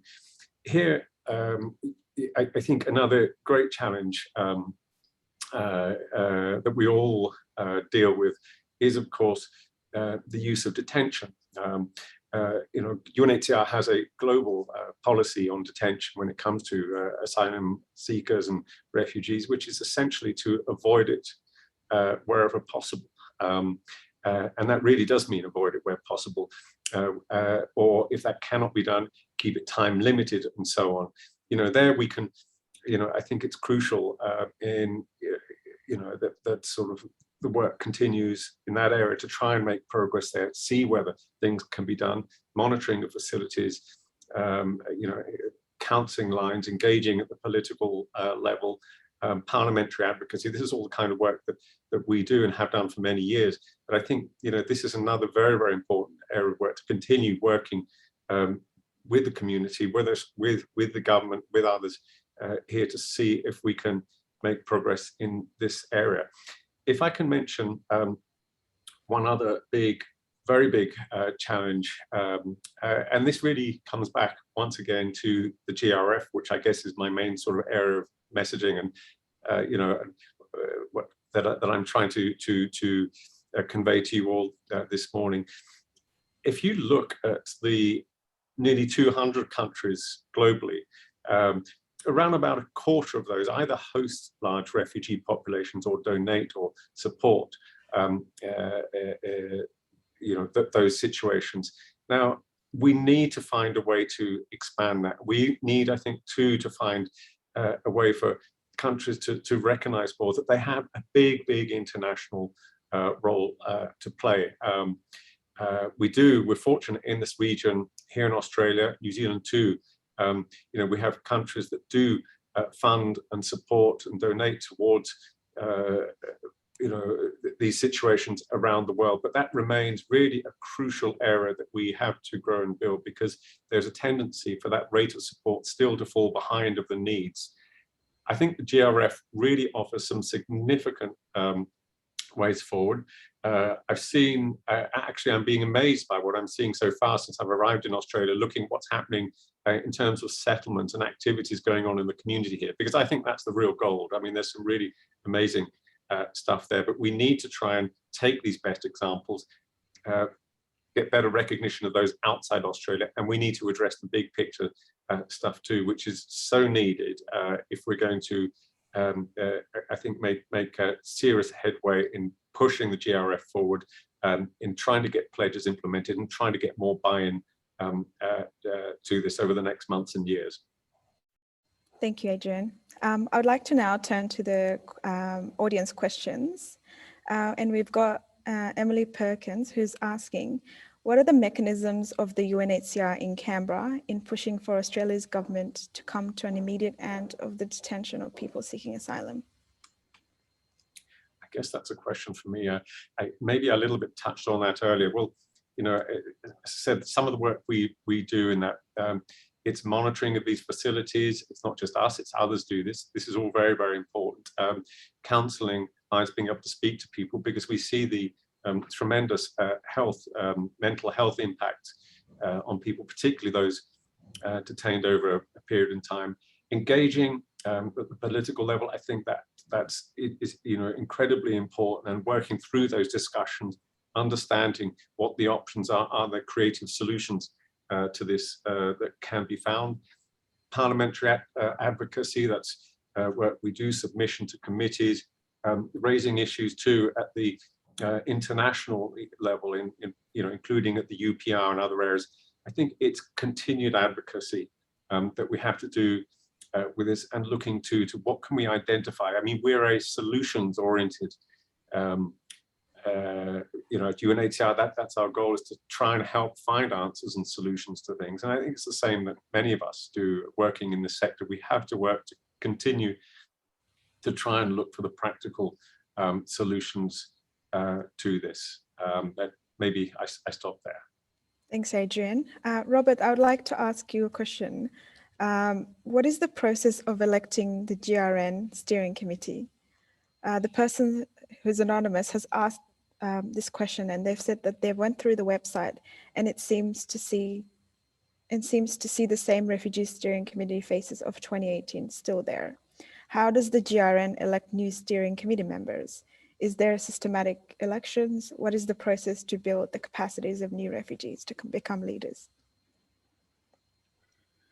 Thank you so much for the question. I think what I can say from 2018 up to now, I think as a steering committee members of GRN have been more focusing on how to build the network. And we've spent a lot of time, trying, and we're still actually up to now in the process to register GRN in Geneva. And one of the things that actually has been discussed in the meetings, that's to organize every 2 years, to organize, a summit at the regional level in all the 6 regions. And it's during those summits that we can be able to elect new steering people, and both at the regional and also at the global level. But since the pandemic has disorganized everything, so there are a number of meetings and the summit that we're supposed to organize but did not happen. But we hope that since things are slowing down, and it will be possible to have this meeting and to have a new committee, because that is something that should be done after 2 years. Thank you. Thanks, Robert. Naomi, we've got a question for you from Graham. And he asks, what do you think will happen to Trump's enhanced security screening mechanisms? Will the delays caused by security checking continue to be a feature of US processing? Yeah, thanks for the question. The answer is, honestly, I don't know. In early February, President Biden issued what we call an executive order, in which he stated his goals for the U.S. refugee admissions program and what their top policy priorities are, and attach some deadlines to those priorities. And one of them was to essentially do a top to bottom review of our refugee resettlement security system, and to try to make it more streamlined and they didn't use quite this language, but essentially non-discriminatory. I am confident that some of the most egregious changes that were introduced by the previous administration will in fact be overturned. We know that to be true, but we also know to be true that, pre-Trump, our security system was, was not perfect. It certainly had some inefficiencies and needed to be streamlined and made more efficient.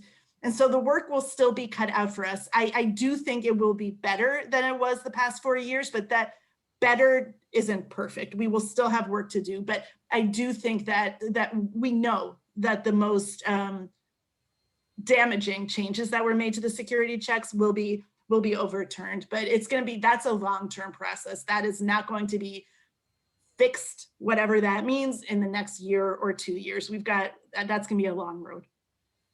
Thanks, Naomi. Robert, if I may come back to you, we've got a question from Ro who asks about the Global Refugee-led network and how you could include non-major languages such as Rohingya as languages a challenge to inclusion.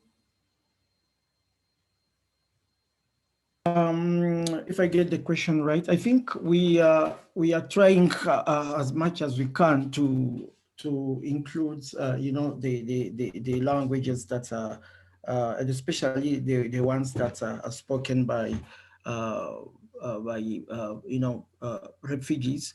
And like, for instance, in our online meeting, like nowadays, we try as much as we can to have interpreters who can translate, the meetings in different languages, depending on who are the participants, So I think, yes, but as you know, it's also not very, very easy to have all the languages, because and especially since all the things now, the meetings are done virtual, it's difficult, but we are trying our best. Thanks, Robert. We've got a question from Annalie who asks, how will the UK's recent move wanting to criminalise boat arrivals at the port of Dover influence the narrative in Australia and around the world? Not sure who would like to answer this.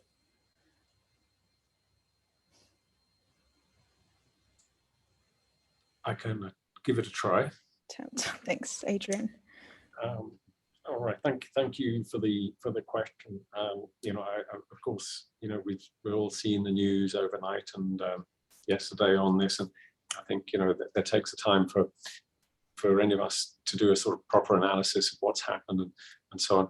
But the message of it, I think that's really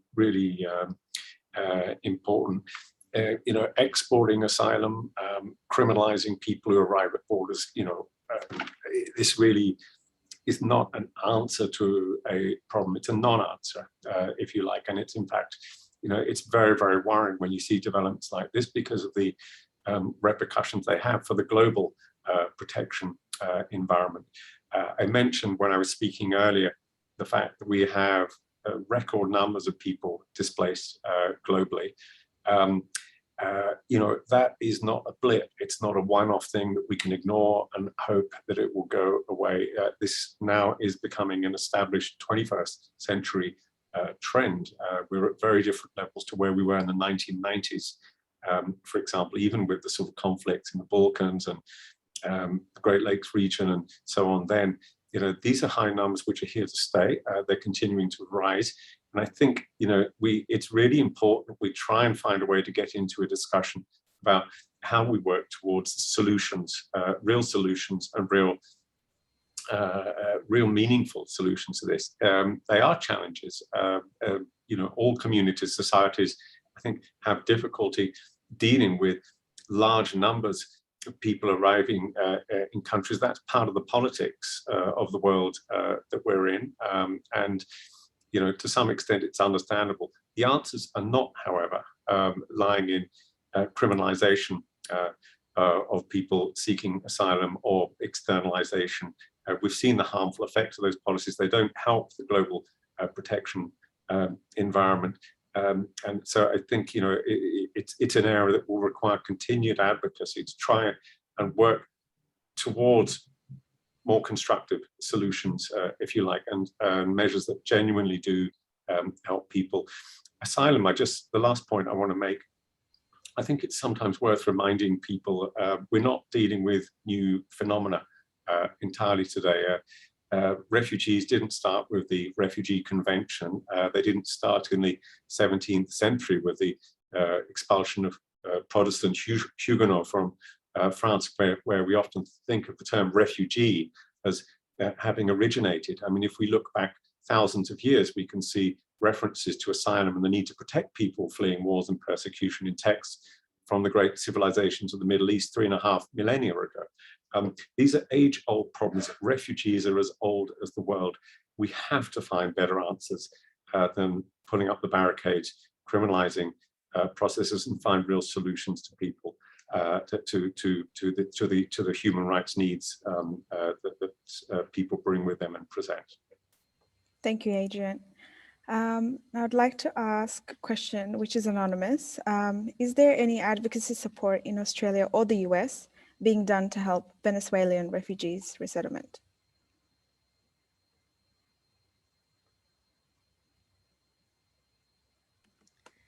I'll jump in from the US perspective. The answer is yes, and in a couple of ways. So Venezuelans are arriving in the United States through a variety of different ways. Some are coming to our borders and seeking asylum, coming and saying, hey, I cannot go home. And so are being put into our asylum process. We also have something in the United States called temporary protected status, which provides protection for people who are already here and cannot go home because of whether it's a sudden natural disaster or war or extreme circumstances, and that has been extended to Venezuelans.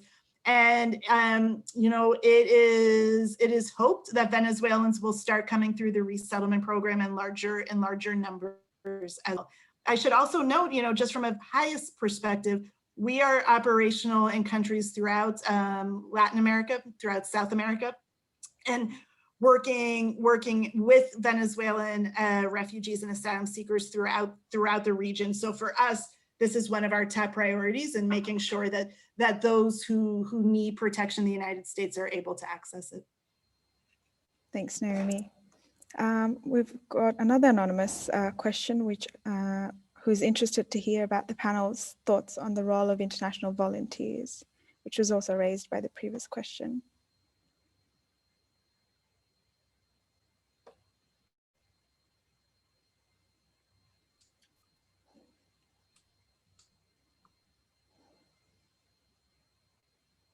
I'll try on that. We definitely need help in this environment, and I think the role of volunteers and others is incredibly important. I was working in Europe a few years ago at the time when the Mediterranean crisis was at its peak in 2015 and 16, and an interesting thing that was happening at that time was that in Greece, on the islands where many people were arriving, those coming from Turkey at that time as well, and we saw a huge growth in volunteers coming to the fore and being the people who'd come out there and provide this initial welcome and initial help. And it was a real change in the way, if you like, that refugee situations are being dealt with in many places, because we all know the classic picture of refugees will arrive in one country fleeing a conflict in another. They're met at the border, and these classic images of refugee camps, of immediate needs being dealt with. Well, what we had there in Europe at that time in 2015-16 was suddenly volunteers were playing a really important and big part of the response. They were actually far more nimble and quick than many of the big organizations there at the time, and I think they played an absolutely crucial role in that. So do we need people involved? Do we need volunteers? Yes, we absolutely do. And I think this is if you like, it's an expression of this whole of society approach, which has to be encouraged. We have to find, I think, still work to do on how does one bring that together, get people working towards the same directions in that. But I think it's a very positive and progressive area. It's pretty difficult to do right now in 2021 when it's so difficult to travel internationally. But I still think it's an incredibly important area. It's incredibly important goodwill that we should try and find ways to tap into and make better use of. Thanks, Adrian. Robert, I would like to come back to you. We've got the question which asks that as someone who's volunteered abroad in CALAS, what do you think the role of international volunteers is important and or relevant and or problematic, and is the best place for our work back in our home countries through advocacy and community engagement?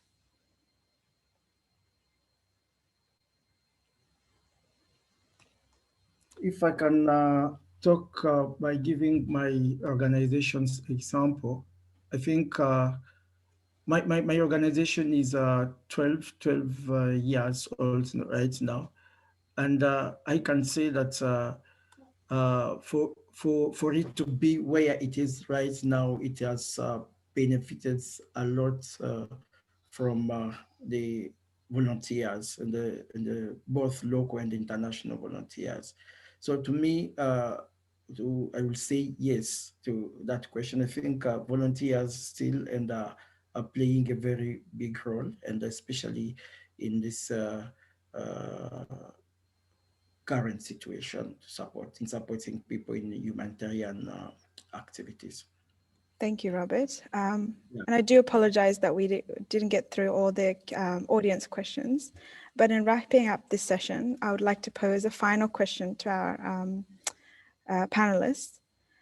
What is a realistic goal in your respective fields of work you would like to see be achieved in the next 5 years in terms of refugee protection?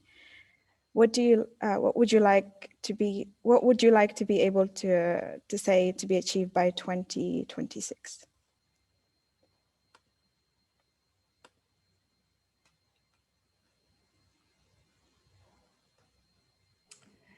I'll jump in.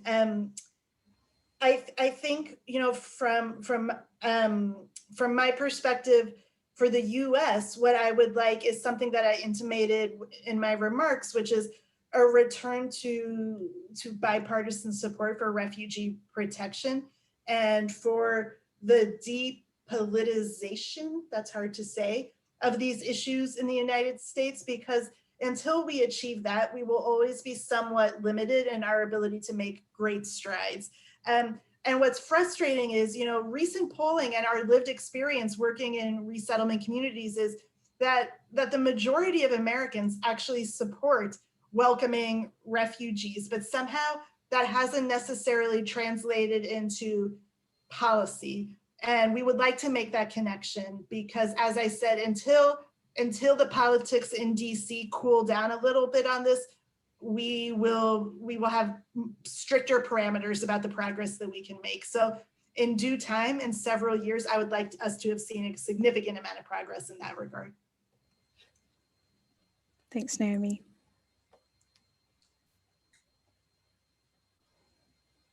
I can try and say something unless others want to jump in first, but 2026, I think that's a sufficient time frame for us all to sort of dream a little about what might be possible and where our hopes are. And I think, you know, hope is an incredibly important part of the work we do, because hope leads to action and it leads to next steps. Well, you know, 2030 is the, if you look at the work that we do, you know, including here in the United Nations, but also that all of you are dealing with around the Sustainable Development Goals and their agenda and that notion of leaving no one behind. I would like to see us seriously advance in that direction by 2026.